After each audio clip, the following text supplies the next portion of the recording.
नमस्कार। उत्तराखंड एक्सप्रेस के इस वक्त के बुलेटिन के साथ मैं और नीलू आपके साथ हैं। सबसे पहले बात कर रहे हैं बड़ी खबर की।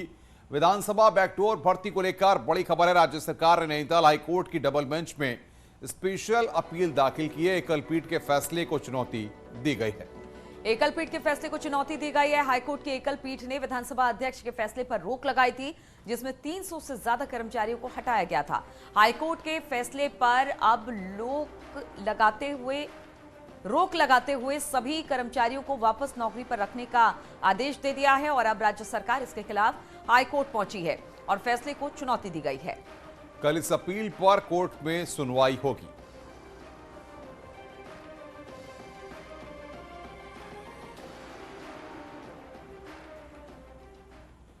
और मसूरी में चल रहे राज्य सरकार के चिंतन शिविर का आज आखिरी दिन है, जिसमें सीएम धामी के साथ पूरी की पूरी कैबिनेट मौजूद होगी।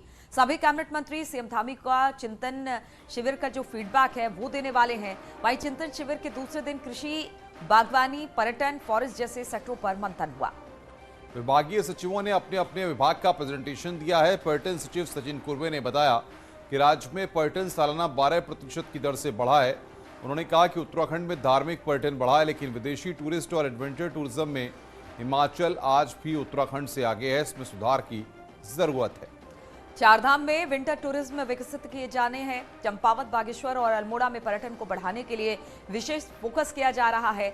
उन्होंने कहा कि सुरकंडा रोपवे लगाने के बाद श्रद्धालुओं की संख्या 32% तक बढ़ी है।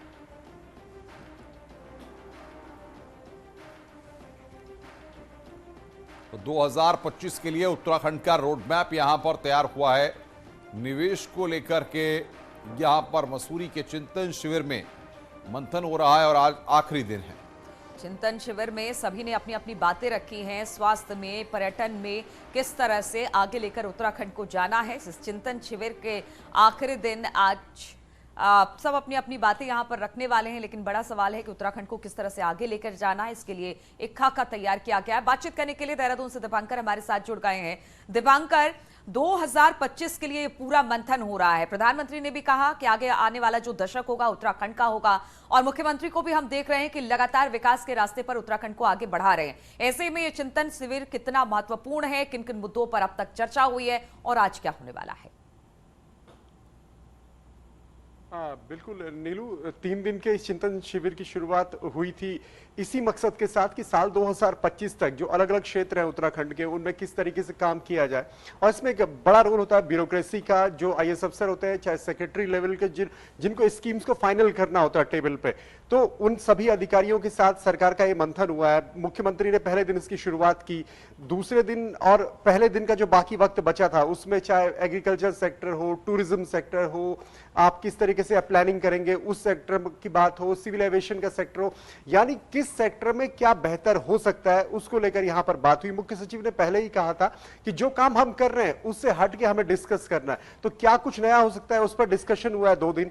मुख्यमंत्री कल शाम भी वहां पर पहुंचे और जिस तरीके में तस्वीरें दिखाई कि पीछे बैठकर उन्होंने सुना और देखा कि क्या डिस्कशन यहां पर जो आईएएस हैं उत्तराखंड के या जो अधिकारी हैं, सीनियर ऑफिशियल्स हैं, उन्होंने किस तरह का डिस्कशन किया है। आज आखिरी दिन है और आज का दिन महत्वपूर्ण इसलिए है क्योंकि आज मुख्यमंत्री और सरकार के कैबिनेट मंत्री इस मंथन में शामिल होने वाले हैं।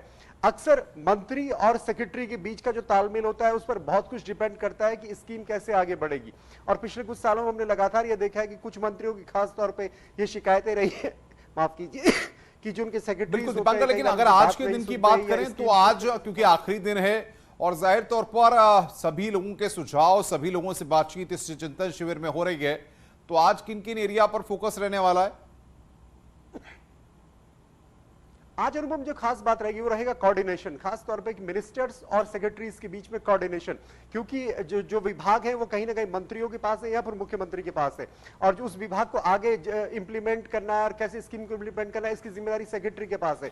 तो इन दोनों के बीच किस तरीके का कोऑर्डिनेशन होना चाहिए। मुख्यमंत्री का कहना है कि कई बार आईएएस बातें कुछ करते हैं, होता कुछ और है, और इसलिए अगर आपको ग्राउंड लेवल पर स्कीम को पहुंचाना है तो जो बात मिनिस्टर सोचे और जिस प्लानिंग को सरकार कर रही है उस प्लानिंग को ही सही तरीके से इंप्लीमेंट करके ग्राउंड पर पहुंचाया जाए। तो आज मंत्री इसमें शामिल हो रहे हैं और सभी मंत्रियों के साथ बातचीत होगी, तो मुख्यमंत्री खुद मौजूद रहेंगे। तो कोशिश यही होगी कि कोऑर्डिनेशन के साथ 2025 की प्लानिंग पर काम हो। बहुत बहुत शुक्रिया दीपांकर हमारे साथ